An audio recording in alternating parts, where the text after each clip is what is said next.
दोस्तों, Bharat semiconductor supply chain में अपनी मजबूत पकड़ बनाना चाहता है, वो भी ऐसे समय में जब चीन जैसे देश बेहतर क्वालिटी के सेमीकंडक्टर बड़े पैमाने पर विदेशों में एक्सपोर्ट कर रहे हैं और उनकी मांग भी ज्यादा है। लेकिन पिछले कुछ सालों में भारत कई क्षेत्रों में आगे बढ़ चुका है और आज भी भारत लगातार ग्रो कर रहा है। आपको बता दें कि सेमीकंडक्टर बनाने में भारत थोड़ा सा पीछे चल रहा था, लेकिन जापान और भारत के बीच में हुई इस डील से अब भारत भी इस फील्ड में आगे बढ़ सकेगा। तो आज के इस वीडियो में हम जानेंगे कि भारत और जापान के बीच में क्या बड़ी डील हुई है, इन दोनों देशों ने सेमीकंडक्टर टेक्नोलॉजी पर क्या बातचीत किया और क्या इस डील से भारत में सेमीकंडक्टर से बने प्रोडक्ट्स के दाम कम होंगे। स्वागत है आपका बीएस मोटिवेशन के एक और वीडियो में। मैं हूँ विकास।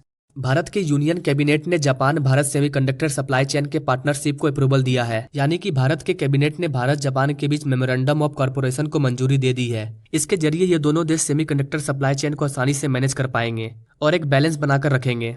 दरअसल 25 अक्टूबर 2023 को यूनियन कैबिनेट की मीटिंग हुई थी, जहां पर प्राइम मिनिस्टर मोदी भी शामिल थे और तभी इस पार्टनरशिप को अप्रूव किया गया। ये partnership ministry of electronics, information technology of India और ministry of economy, trades and industry of Japan के बीच में की गई है। इन दोनों देश का टारगेट है कि साथ मिलकर सेमीकंडक्टर इंडस्ट्री को और ज्यादा बढ़ाया जाए। इसके अलावा सेमीकंडक्टर सप्लाई चेन में भारत की एक महत्वपूर्ण भूमिका हो, यह भारत सरकार का टारगेट है। आज सिर्फ जापान ही नहीं बल्कि दुनिया के कई विकसित और विकासशील देश सेमीकंडक्टर इंडस्ट्री पर जोर दे रहे हैं, क्योंकि हम इंसान का आने वाला फ्यूचर सिर्फ टेक्नोलॉजी से भरा होगा और किसी भी तरह के टेक्नोलॉजी में सेमीकंडक्टर एक इंपॉर्टेंट रोल प्ले करता है।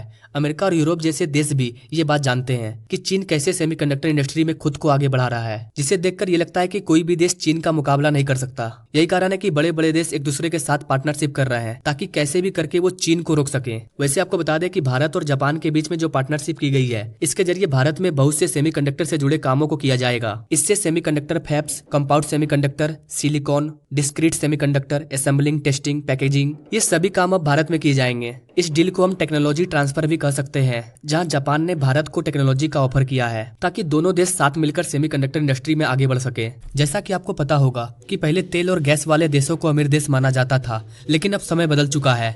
आज ऑयल और गैस वाले नहीं बल्कि सेमीकंडक्टर वाले देशों को अमीर कंट्री माना जाता है और इसमें चाइना भी शामिल है। ऐसा इसलिए क्योंकि आज हर एक फील्ड में जो ग्रोथ देखने को मिल रहा है वो सेमीकंडक्टर जैसे कुछ खास चीजों के कारण मिल रहा है और भविष्य में इसकी डिमांड भी बहुत ज्यादा बढ़ने वाली है। और जिस देश के पास ये सभी चीजें होंगी वही सबसे अमीर और विकसित देश होगा। इस बात में कोई शक नहीं है कि चीन और साउथ कोरिया जैसे देश भविष्य में और ज्यादा ग्रो करेंगे, क्योंकि इन देशों के पास वो सभी लेटेस्ट टेक्नोलॉजी मौजूद है जिसकी डिमांड भविष्य में सबसे ज्यादा बढ़ेगी। अगर भारत के सेमीकंडक्टर इंडस्ट्री की बात करें तो 2021 में भारत में ये 23.2 बिलियन यूएस डॉलर की थी, लेकिन कहा जा रहा है कि 2028 तक ये 83.3 बिलियन यूएस डॉलर की हो जाएगी।